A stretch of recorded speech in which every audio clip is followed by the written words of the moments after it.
ఉద్యోగం పురుష లక్షణం అనే పదం మీరు వినుంటారు యాక్చువల్‌గా. ఈ మాట చాలామందిని ఎలా చూస్తారంటే ఏవండీ పురుషులకే ఉద్యోగం ఉండాలా? స్త్రీలకు అక్కర్లేదా? అసలు మా స్త్రీ జాతిని మహిళా మనుల్ని మొత్తం తొక్కేశారండి చాలా రోజుల నుంచి అని చాలామంది అంటుంటారు. తొక్కారన్నది మాత్రం నిజం. పురుషాహంకార సమాజం మనది అన్నది నిజం ఇప్పటికి. ఇప్పటికి. అది పక్కన పెడదాం. కానీ ఉద్యోగం పురుష లక్షణం అంటే అర్థం మాత్రం ఉద్యోగం స్త్రీలు చేయకూడదని కాదు. ఒక పదం పుట్టినప్పుడు మామూలుగా భాషా శాస్త్రం దాన్ని అర్థ విపరిణామం అంటారు. మామూలుగా భాష పుట్టినప్పుడు, ఒక పదం పుట్టినప్పుడు దానికి ఒక అర్థం ఉంటుంది. ఉద్యోగం అనే పదం ఎలా పుట్టింది అంటే ప్రయత్నం అనే అర్థంలో పుట్టింది. పురుష అంటే మానవుడు అనే అర్థంలో పుట్టింది. పురుష అంటే ఒరిజినల్ పదం మగాడు అని కాదు, మానవుడు అని.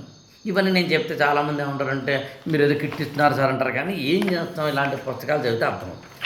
అర్థ విపరిణామం అని చెప్పి ఇందులో బద్రిరాజ కృష్ణమూర్తి గారు లాంటి వారి యొక్క సౌజన్యంతో వచ్చిన అత్యద్భుతమైన సంపాదకతో వచ్చిన పుస్తకాలే. ఇవి చదివితే అర్థమవుతుంది.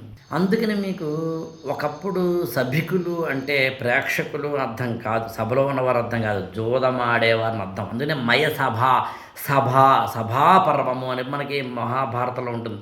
సభ అంటే అందరు కూర్చొని పేకాడేవారని. ఇవాళ సభికులు అంటే మరి ఏ అర్థంలో వాడుతున్నాం? ఇలా చెప్పుకుంటూ వెళ్తే చాలా పదాలు ఉంటాయి. సో అలా అనుకున్నప్పుడు మనకి పురుష అంటే మానవుడర్థం, ఉద్యోగ అంటే ప్రయత్నం అర్థం. ఉద్యోగం పురుష లక్షణం అంటే మానవుడు అనేవాడికి ప్రయత్నించక తప్పదని అర్థం. కానీ మనం ఏమనుకుంటున్నాం, దాన్ని మానవుడు అనేవాడు ప్రయత్నించడం అనే అర్థంలో తీసుకోకుండా ఉద్యోగం అనే దాన్ని జాబుగాను, పురుషుడు అనే దాన్ని మగాడిగాను తీసుకొని మనం దానికి కొంచెం వేరే ఇస్తున్నాం.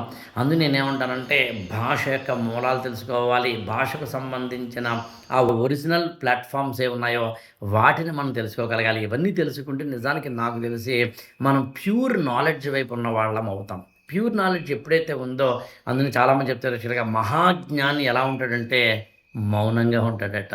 మౌనంగా ఉండేవాళ్ళనే మునులు అంటారు యాక్చువల్‌గా. మనం ఎప్పుడు గలగలా మాట్లాడుతున్నామంటే అర్థం మనకి సగం సగం తెలుసునని. నిండు కుండ తొణకదు, ఏమీ లేని ఆకు ఎగిరెగిరి పడుతుంది. మన ఛానల్‌ని లైక్ చేయండి, షేర్ చేయండి, సబ్స్క్రైబ్ చేయండి.